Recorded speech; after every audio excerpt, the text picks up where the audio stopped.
ఈరోజు వాక్యము ఆదికాండము 42వ అధ్యాయము 13 నుండి 18 వచనాలు. అందుకు వారు, నీ దాసులమైన మేము 12 మంది సహోదరులము, కనాను దేశములోనున్న ఒక్క మనుష్యుని కుమారులము. ఇదిగో కనిష్ఠుడు నేడు మా తండ్రి యొద్ద ఉన్నాడు, ఒకడు లేడు అని ఉత్తరమిచ్చిరి. అయితే యోసేపు, మీరు వేగుల వారని నేను మీతో చెప్పిన మాట నిజమే.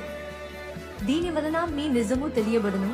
ఫరో జీవము తోడు నీ తమ్ముడు ఇక్కడికి వచ్చితేనే గాని మీరిక్కడ నుండి వెళ్ళకూడదు. మీ తమ్ముని తీసుకుని వచ్చుటకు మీలో ఒకని పంపుడి, అయితే మీరు బంధింపబడియుందురు. అట్లు మీలో సత్యమున్నదో లేదో మీ మాటలు శోధింపబడును. లేని ఎడల ఫరో జీవము తోడు మీరు వేగుల వారని చెప్పి వారిని 3 దినములు చెరసాలలో వేయించెను.